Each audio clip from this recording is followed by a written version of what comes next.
Dear student, आज जो हम टॉपिक डिस्कस कर रहे हैं वो है क्लास 10 एक्सरसाइज 7.2 का क्वेश्चन नंबर 6।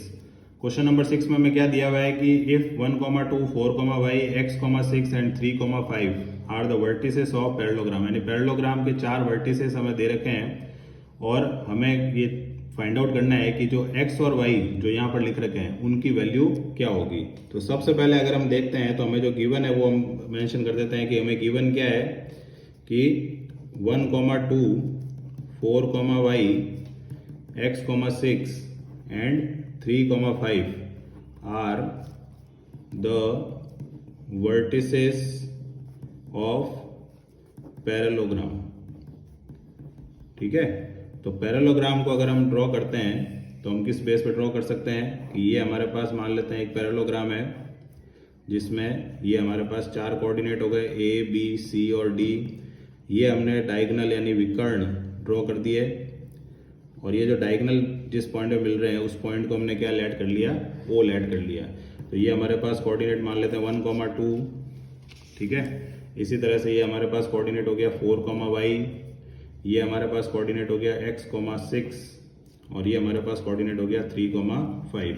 तो चारों कोऑर्डिनेट हमने मार्क कर दिए 1, 2, 4y, x, 6 और 3, 5।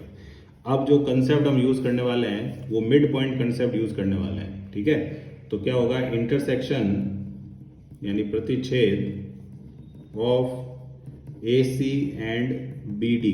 तो जो लाइन हमने ड्रॉ की है विकर्ण यानी diagonal is at point O।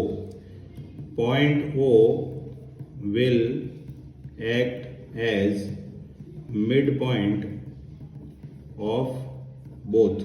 ठीक है, दोनों के लिए पॉइंट O क्या करेगा, एक मध्य बिंदु की तरह कार्य करेगा। और मध्य बिंदु जो होता है, मान लेते हैं इसके कोऑर्डिनेट हमारे पास x, y अगर होते हैं तो x की वैल्यू हमारे पास क्या हो जाती है, x1 प्लस x2/2 जो सेंटर होता है, और y की वैल्यू क्या हो जाती है, y1 प्लस y2/2।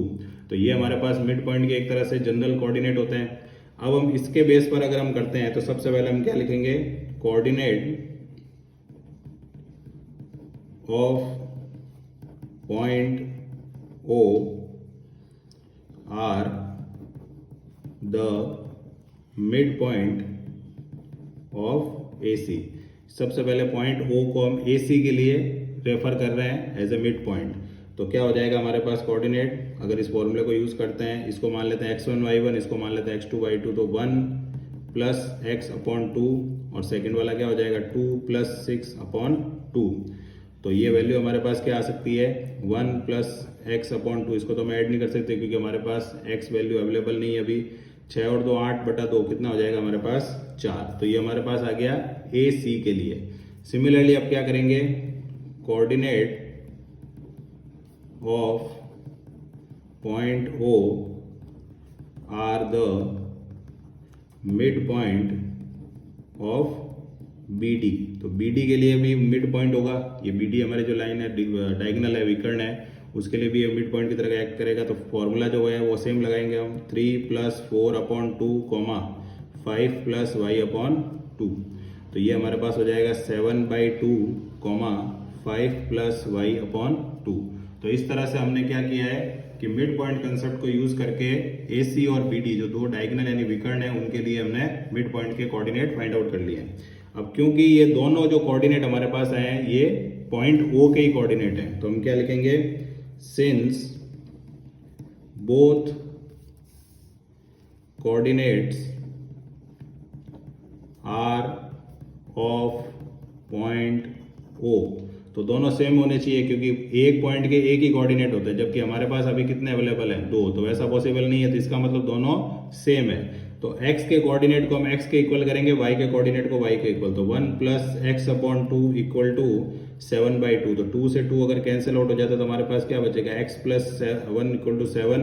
तो यानी x इक्वल टू 7 माइनस 1, तो x की वैल्यू हमारे पास क्या आ गई, 6।